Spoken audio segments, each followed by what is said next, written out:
Halo Sobat Ngomin, apa kabar? Kali ini aku tampil agak berbeda. Seperti kalian lihat, ininya tidak aku pasang, tidak aku pakai. Nah, jadi gini ceritanya. Aku baru saja beli wireless mic yang baru. Ini Holyland Lark M1 ya. Sebelumnya aku sudah punya ini TNW N9, N9. Harganya memang murah. Aku beli cuma 450 berapa. Tapi terus terang saja kualitasnya aku kurang puas kalau dibandingkan yang ini jauh banget. Nah, kemudian aku sana kemari aku tanya, ketemulah ini bagus banget katanya. Tadi aku sudah sempet cek sedikit ya kelengkapan aja karena aku titip beli di temen di Tokopedia, mumpung dia belanja kan biar hemat ongkir kan sekalian. Nah, jadinya nggak sempat aku videoin unboxingnya. Oke, ini mic wireless, jadi kalian bisa pasang di sini mikrofonnya, kemudian bisa rekam dari mana gitu. Dan bagusnya adalah ini casingnya ini langsung ada chargernya. Jadi kawan-kawan bisa sekalian ngecas ketiga-tiganya. Nggak kalau kayak TNW ku ini ya satu persatu mesti dicas. Masing-masing ada ininya, ada USB-C-nya kan. Itu keunggulan pertama. Kalau harganya sih lebih mahal. Nah, ada yang jual 2 juta, bahkan ada yang jual 2 juta 500. Tapi di tempatku beli, nanti linknya kalau kalian tertarik ada di deskripsi video, ini cuma 1,6 juta. Lumayan banget lebih murah. Gimana kualitas suaranya? Langsung aja kita coba. Nah, ini sudah suaranya masuk dari mikrofon ini ya. Nah, satu lagi keunggulannya adalah ini kecil banget kalau dibandingkan dengan yang tadi. Bisa dibandingkan ukurannya kecil banget, guys. Kita makainya simple, dipasang di ini. Jeng jeng. Nah, udah langsung mikrofon. Kita untuk selanjutnya akan pakai mikrofon ini ya. Kenapa aku pakai ini? Karena terus terang ini agak mengganggu. Pertama ini mengganggu, terus kemudian kadang-kadang buka kena gitu. Sorry, apalagi kalau lagi bersemangat itu. Jadi mulai next ini akan apa namanya pensiun ini. Sebenarnya ini mikrofon yang lumayan bagus, tapi ya sudahlah demi supaya lebih praktis. Ini aku lepas saja supaya tidak mengganggu pemandangan. Alright. Iya, saatnya dirimu pensiun ya. Pensiun. Saatnya dirimu pensiun. Taruh di bawah dulu. Oke. Suaranya gimana? Kalau kawan-kawan berminat, linknya aku kasih di deskripsi. Seperti aku bilang, tempatku beli aku udah pilih yang paling murah. Karena tahu sendiri lah di Tokopedia itu kan liar banget. Ada yang jual 2 juta, bahkan ada yang jual 3 juta. Nah, lagi-lagi sebelum kita mulai, aku masih ada janji lagi, yaitu undian giveaway untuk member. Untuk member itu ada 2 jenis undiannya. Satu undian untuk semua member, yang satu lagi adalah undian khusus untuk ngominer sejati saja ya. Jadi ya at least yang ngominer sejati akan punya peluang 2 kali untuk bisa terpilih, oke? Nah, untuk caranya gampang sekali. Ini aku sudah download filenya, siapa saja membernya, siapa yang ngominer sejati, siapa yang ngominer itu sudah ada di sini. Kemudian ini sudah ada nomornya ya sebelah kiri, dari nomor 1 sampai nomor berapa nih? 158. Oke, ini sudah aku siapkan ya random number pickernya dari Google.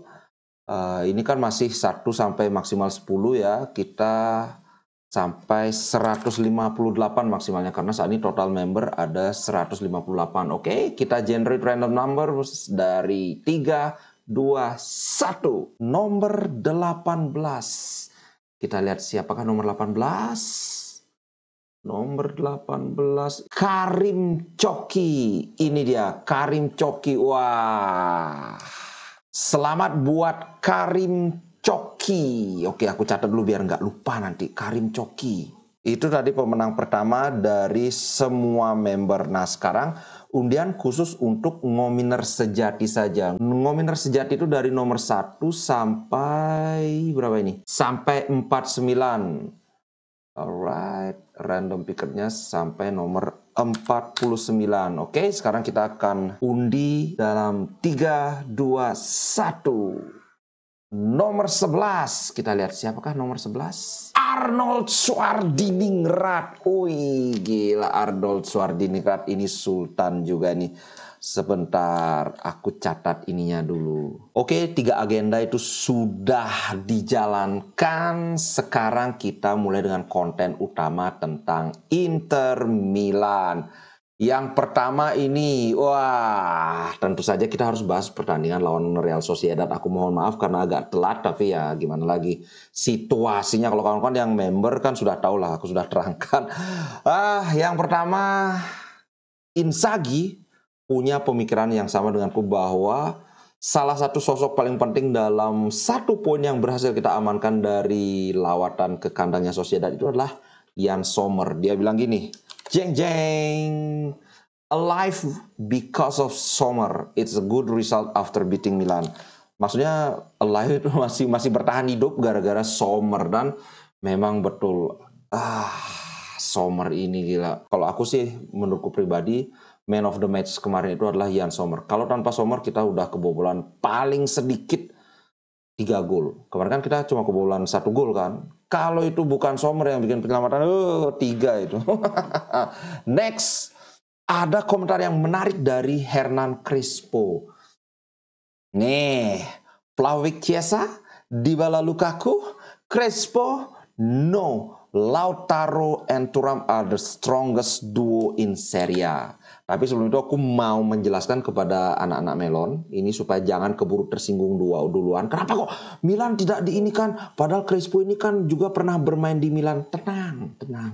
Ini duo. Kalau Milan itu kan dia pakai 3, Giroud, kemudian Leao di kiri, kemudian si Pulisic di kanan. Jadi nggak masuk hitungan. Bukan karena pemain Milan itu jelek. Gila, kenapa aku jadi kayak lawyernya Milan ya? Karena ya sesensitif itu mereka. Menurutku aku terus terang setuju banget. Dybala Lukaku memang sangat kuat, tapi Lukaku terus terang di start musim ini dia tidak sebagus Thuram. Itu yang satu. Yang kedua, Dybala ini langganan cedera. Kemudian Vlahovic Chiesa, terus terang saja ini lebih ke Chiesa itu baru saja menjadi central forward dari aslinya winger. Thuram juga aslinya winger, tapi sekarang dia sudah menunjukkan bahwa gila, ini benar-benar penyerang tengah yang oke banget. So, aku setuju banget dengan Crespo. Kemudian yang berikutnya adalah superstar for Marcus Thuram. Ini mantap. Aku baru tahu bahwa ternyata debut Marcus Thuram itu adalah yang terbaik ketiga dalam 20 tahun terakhir. Dalam 20 tahun terakhir itu hanya ada 2 pemain yang debutnya lebih keren dibandingkan Marcus Thuram, yaitu Diego Milito mencetak 6 gol dalam 4 laga pertama. Kemudian ada Daniel Osvaldo, dan Thuram ada di posisi ketiga dengan 4, yaitu 2 gol dan 2 assist. Gila, tepuk tangan dulu buat Thuram. Gila, padahal Thuram ini pas preseason mengkhawatirkan banget loh. Tiba-tiba season dimulai, loh ini kok langsung apa namanya? Langsung ngegas. Keren lah. Berikutnya sedikit tentang Serie A. De Ketelaar, gila dia ngegol lagi lawan apa ini? Lawan Rako. I'm happy the team played well. Pokoknya aku nggak ngerti apa yang salah dengan ini ya, dengan AC Milan. Hakan keluar dari Milan bagus banget. Sekarang De Ketelaar dulu 1 musim tidak sebiji gol pun dia buat. Sekarang malah keluarnya ke tim yang lebih jelek. Atalanta dibandingkan dengan Milan kan agak di bawah. Malah udah berapa? Udah 3 kalau nggak salah ya. Apa 4? Kayaknya 3 gol total. Selamat buat De Ketelaar. Sekarang dia berbaju hitam biru. Siapa tahu musim depan siap menjadi pemain Inter. Diaminkan saja, bro.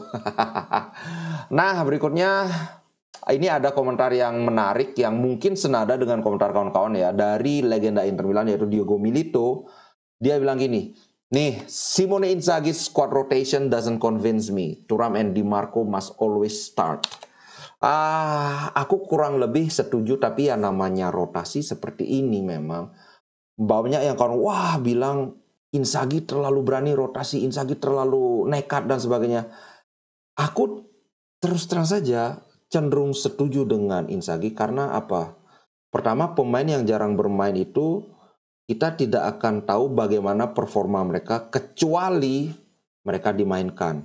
Maksudnya bukannya tidak tahu ya, tidak, tapi tidak benar-benar tahu. Karena kadang-kadang ada yang di latihan dia jelek, atau nggak begitu bagus lah, tahu-tahu pas main terengginas. Ada contoh pemain yang ini bahkan sering dibicarakan oleh Rio Ferdinand pernah, Carlos Tevez. Carlos Tevez waktu di MU, di City, kalau latihan dia kayak ogah-ogahan, nggak mau lari, males, tapi begitu pertandingan, boom, ngegas. Nah inilah yang menjadi alasan kenapa Inzaghi ya harus dicoba. Dan menurutku memang beberapa pemain yang diberi kesempatan itu ya tidak perform. Contohnya Arnautovic, mungkin Arnautovic kemarin itu salah satu performa dia paling jelek di Inter. Yang kedua Aslani tentu saja. Kemudian ada satu yang sangat menonjol yaitu Benjamin Pavard. Tapi nanti kita bahas ya. Anyway, aku setuju dengan, bukan setuju sih, ya 75% setuju bahwa Di Marco dan Thuram ini harus start. Kenapa aku bilang tidak 100%? Karena dengan rotasi, apalagi seperti yang aku bilang, 7 hari ke depan kita akan bermain 3 kali. Bayangkan, 3 kali dalam 7 hari loh. Mending 2 kali dalam 7 hari. Ini 3 kali, wih, gila. Tapi itulah namanya klub besar kan memang bermain di banyak kompetisi. Menurutku memang harus rotasi itu berjalan, cuman kemarin itu rotasinya terlalu heavy. Yang pemain baru itu kan Pavard, yang bukan regular starting line up ya, Pavard, Aslani, kemudian Thuram, kemudian Augusto, siapa lagi satu ya? The Vrij, karena biasanya kan ACRB kan. Jadi ada Sommer, bukan Sommer udah biasa starting line up. Jadi ada 5 pemain yang tidak biasa ada di regular starting line up musim ini. Nah ini memang agak mempengaruhi terutama chemistry di lapangan. Nanti kita akan bahas lebih jauh lagi ya. Yang berikutnya aku ingin mengomentari Pavard. Dia berkomentar begini. Sangat happy melakukan debutku untuk Inter Milan. Football Italia atau sepak bola Italia sangat agresif dan sangat taktikal. Kalau soal taktikal ini kan kita sudah sama-sama tahu ya, sepak bola Italia kalau dibandingkan dengan Jerman, tempat dia berasal, itu kan sangat mengedepankan taktik. Bayern Munchen itu kan ya karena memang terlalu jauh unggul dari peserta Liga Jerman lain, makanya mereka nggak perlu terlalu menitik beratkan pada taktik, sedangkan kalau di Italia nggak bisa kayak gitu. Jadi aku setuju. Nah, bagian di very agresifnya ini aku kurang setuju. Mungkin dia bilang football Italia atau sepak bola Italia itu sangat agresif karena dia melihat Inter Milan. Karena terus terang saja musim ini Inter Milan memang mainnya sangat agresif. Tidak seperti 2 musim lalu terutama, kan kita cenderung slow kan, possession ya kiri kanan belakang, kiri kanan belakang, kiri kanan depan. Nah, kayak gitu kan. Mungkin ini yang bikin dia berpendapat seperti itu. Kalau secara umum menurutku justru sepak bola Italia tidak seagresif itu. Nah, nanti aku mau bahas debut Pavard itu bagaimana di bagian akhir ya. Sekarang aku mau bahas Jan Sommer. Jan Sommer komentarnya bagus. Dia dinobatkan sebagai man of the match at least oleh media Italia. Karena memang seperti komentarnya Inzaghi tadi di awal itu, Jan Sommer yang menjaga Inter Milan tetap hidup. Kalau dia tidak bisa mencegah gol itu kita sudah ketinggalan. Karena aku sempat bilang bahwa dalam permainan itu satu Inter bermain tidak sebagus biasanya, penyebabnya jelas karena ada 5 pemain baru di starting line up. Kemudian yang kedua tentu saja kelelahan, habis pertandingan yang penuh intens lawan AC Milan peringkat kedua. Kemudian sebelum lawan AC Milan ada 2 pertandingan di jeda internasional juga, ada yang jet lag lah, inilah itulah, jadi jelas Inter kelelahan. Itu satu. Yang kedua, Inter berharap bahwa dengan pressing yang sangat ketat, yang sangat tinggi dari Sociedad, di sekitar menit ke-70 atau mungkin menit 75 mereka akan kelelahan, intensitas mereka akan mengendur, di saat itulah Inter bisa membalikkan keadaan. Nah, karena kalau kawan-kawan pasti kan aku bilang salah satu kuncinya jangan sampai kebobolan lebih lagi. Kalau tidak bisa mencetak gol sampai menit 70 itu nggak apa, karena setelah menit 70 itu mereka pasti mengendur. Dan benar mereka mengendor, ya untungnya kita cuma kebobolan satu itu aja, tidak nambah. Jadinya kita bisa nyetak gol cuma satu, itu cukup untuk mendapat poin satu. Dan ada komentar menarik dari Jan Sommer, dia bilang even bahkan klub paling besar sekalipun bisa memiliki malam yang buruk. Nah ini aku bilang bahwa wah Inter mainnya jelek, wah ini itu. Jangan terlalu menghakimi, karena apa? Dalam permainan sepak bola itu adalah yang penting itu konsistensi. Kalau kawan-kawan lihat misalnya, wah ini Sociedad ini hebat. Mereka itu Madrid aja kesulitan bisa menang 2-1 lawan Sociedad. Yes and no. Kenapa aku bilang yes and no? Sekali lagi karena yang penting itu adalah main bagus terus-terusan. Sociedad kalau bisa mereka main bagus terus-terusan, mereka tidak akan tercecer di peringkat 11. Sedangkan Real Madrid lawan Sociedad, ternyata Real Madrid segitu aja. Kalau Real Madrid segitu aja, Real Madrid nggak akan ada di papan atas. Peringkat 1 kalau nggak salah kan. Begitu juga Inter Milan. Inter Milan kemarin main lawan Sociedad juga, wah ternyata jelek sekali Inter Milan. Hey, baru sekali Inter main jelek Pak musim ini. Kalau Inter mainnya jelek terus-terusan, nggak mungkin Inter nangkring di puncak klasemen. Nah inilah makanya aku setuju banget yang dibilang sama si Sommer. Bahkan klub terbesar pun bisa memiliki malam yang buruk. Kita lihat aja nanti. Nah sesuai janjiku aku ingin memperlihatkan yang ini dia, jeng-jeng. Penyelamatan Jan Sommer. Gila keren banget, lihat nih. Terus di depan matanya Jan Sommer hanya 0,3 detik. Jadi kecepatan reaksi Sommer itu 0,3 detik loh. Jadi langsung gila. Itu menurutku penyelamatan terbaik Sommer di musim ini sampai saat ini ya. Itu kalau Onana kok rasanya aku yakin itu gol. Bukannya ingin menjelek-jelekan Onana ya, kawan-kawan pasti tahu lah aku cukup sering memberi komentar positif terhadap Onana. Itu Sommer, gila. Kita sebenarnya beruntung loh Sommer. Makanya kemarin, wah Sommer udah tua, wah Sommer jelek. Bukti menjadi saksi, udah gitu aja.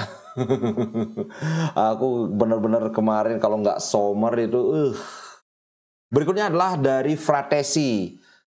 Kami menunjukkan unity. Unity itu maksudnya bersatu, dan draw atau imbang ini adalah hasil yang positif. Aku sih setuju karena dengan permainan kita yang benar-benar dibombardir, ada unsur keberuntungannya juga selain dari Sommer yang mainnya bagus kan. Kalau nggak salah 2 kali tembakan Sociedad itu kena tiang, ada yang kena tipis banget di atas Mistar juga kan. Ini ya harus kita akui memang benar. Tapi di sisi lain ya kenapa dia bilang kami itu sangat bersatu, unity. Karena satu memang pemain itu sangat kompak, berusaha dalam keadaan dibabat habis-habisan. Kita berusaha untuk tetap kompak, berusaha dalam keadaan kelelahan, berusaha mengimbangi fisikalitasnya pemain Sociedad. Tapi aduh, memang gila Sociedad terutama babak pertama kemarin itu.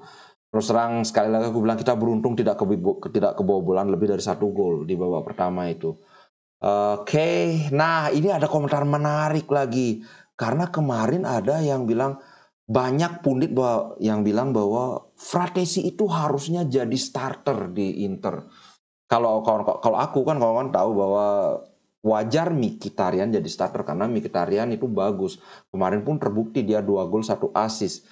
Nah, ini komentar yang sangat menarik dari Pratesi. Dia bilang gini, I don't make a fuss when the coach doesn't play me. Don't make a fuss itu maksudnya nggak ribut-ribut, nggak bertingkah.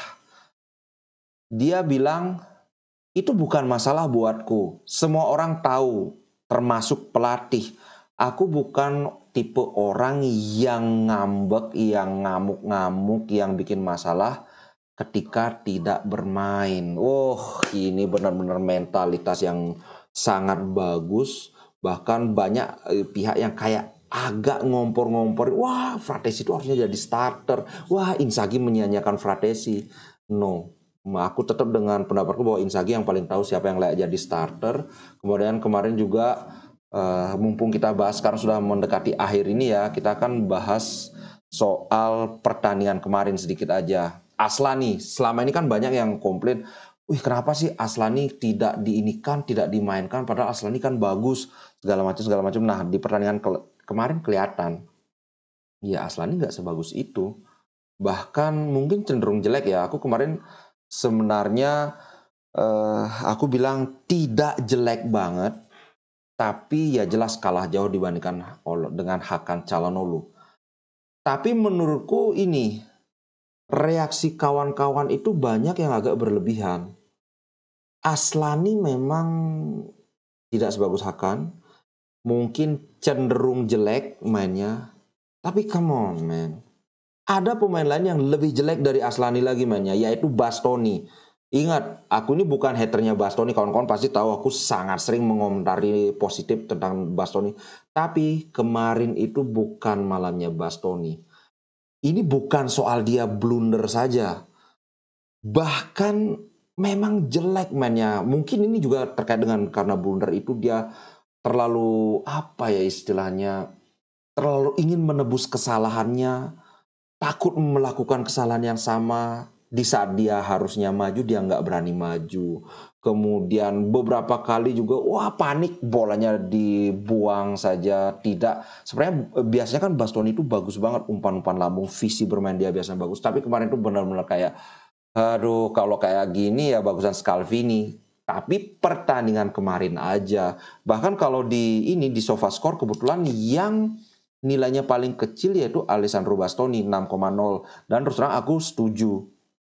Kalau Aslani dia dapat 6,3. Ya bad, it's bad but it's not that bad. Jadi simple, jelek tapi nggak sejelek itu juga. Bahkan ada yang sampai bilang, oh itu sebenarnya blundernya Bastoni itu salahnya Aslani juga. Dia nggak ada sehingga Bastoni kebingungan mau ngirim umpan kemana. Aku tunjukin. Sommer memberikan bola kepada Bastoni, first touch-nya sudah agak jelek. Kemudian dia di pressing hanya oleh satu orang. Kemudian dia mendribble bola. Nah, yang bilang Aslani nggak ada, ini Aslani ini. Ini Aslani mendekat.